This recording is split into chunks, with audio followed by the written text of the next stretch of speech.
2014 was your debut year with the Continental GT3. It's a large car by any standards, yet the overall performance, handling and balance surprised a lot of people, and you were very competitive almost immediately.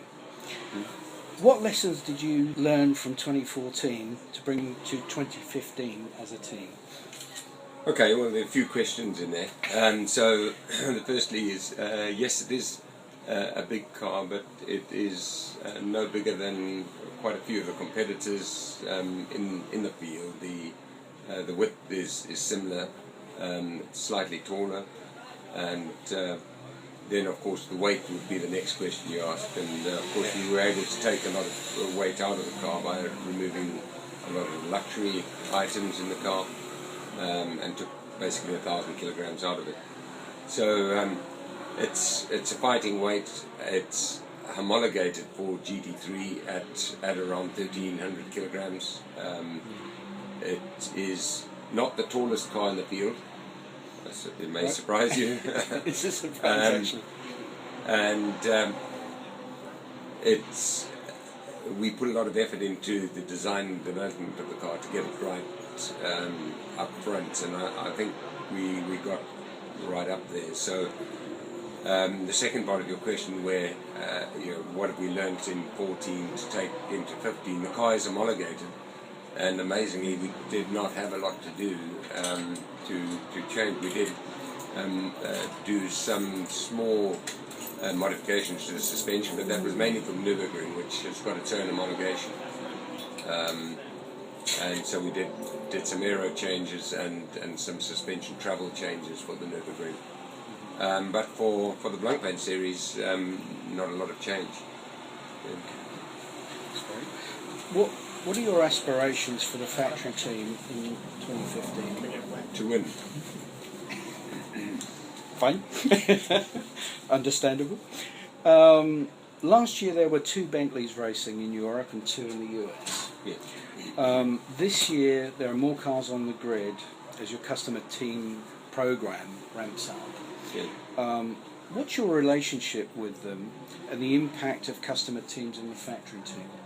Well, GT3 is a customer series, and we support and are promoting the car as a customer car. We think it's good in customers' hands. The gentleman drivers find it an easy car to drive, and it's proven by HTP, who've got 5 cars from us and have entered in Blancpain Endurance, Blancpain Sprint, and GT Masters. So they find that their customers and their gentleman drivers are quite happy with the car and find it quite competitive. In fact, the one in Oschersleben in GT Masters with 2 brothers. But so we're really pleased with the performance of the car in customers' hands. Absolute Racing in China have got 3 cars off us. One is a work-supported car, but the other 2 are in customers' hands. And they had a tough weekend last weekend in Korea, but good. They're now leading the championship as a team. And of course you have Dyson in the States as well. They're doing very well. Dyson's a great team. They do very well. Pirelli World Challenge is a particular format of GT racing, which was different to us. We designed this car as an endurance racer, and Pirelli World Challenge is a sprint race and has had standing starts to date. They've now moved it to 1 rolling start, 1 standing start. But it brings with it quite a few challenges because they have full course yellows, so it tends to be a race of 10-minute sprints in green, in the green flag, and our car needs time to actually get tyres up to temperature and get into pace. So, but regardless of that, it's done well. Do you have any plans to go into the IMSA series at all, the Tudor series? Well, IMSA have opened the way for GT3 to go into the Tudor series, and I think next year, if I remember next correctly, year, yes, GT3 cars, and they've promised that GT3 cars in their FIA homologation form will be allowed in, so it wouldn't be the GTD modification. But So yes, we welcome customers going into that and support customers going into that, but for the time being, the works team would like to stay in a very world challenge where an overall victory is possible. To what extent are you involved in supporting the customer teams? What sort of relationship is that? Well, that's what we're all about. We're into customer racing. GT3 is customer racing, so we put a lot of effort into developing the car, making it competitive and reliable. And then it's all about supporting the customers. So we're here supporting HDP as far as we can go. We support Team Absolute in China. We send people over. So all the races have our motorsport engineers in attendance, making sure that they get. And when you make the mods, I take it you would probably use N Sport as the first. Test those we do the testing and development with N Sport together with them. And then that's an option then, is it, for the other well, two? because it's homologated, the car, if you make any change, as in a mid-season homologation change, you have to supply all your customers with those components. So that's what we would do. If there's a technical update and get it approved, then you supply all your customers. Or you have an evolution, which would then be another model then. Okay. What do you think today's race will bring for Bentley, bearing in mind last year's fantastic result? We're very much dependent on the weather. The weather will determine the outcome of this race.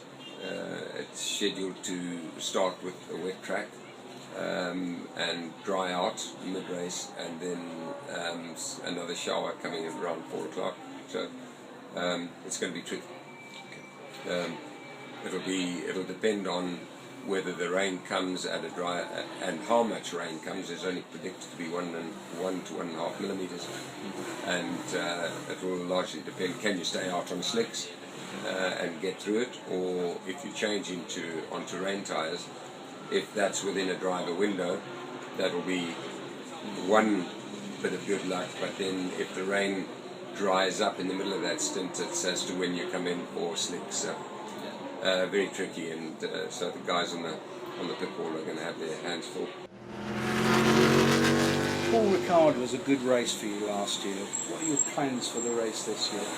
Paul Ricard last year was a 3-hour race, and this year it's a 6-hour race, and we'll go into the hours of darkness. We think so.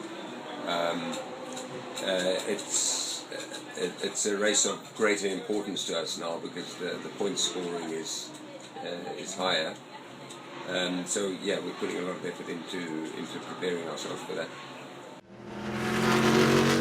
Spa is the jewel, but last year's race was full of incident.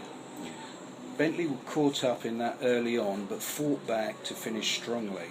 What are your thoughts of last year's race, and how will you approach this year's race? Yeah, Spa 24 Hours is the big race for us in the Blancpain Endurance Series, and it's almost our Le Mans, and the point scoring potential is high there as well, but the race is unpredictable, as is the weather around that part of the world. We learnt a lot last year in Spa. We were really pleased with the way the cars performed. The reliability was good. We had a few incidents which caused us to lose a bit of time, but we've taken all the learning from that, and we'll go into this year's race much stronger than we were last year.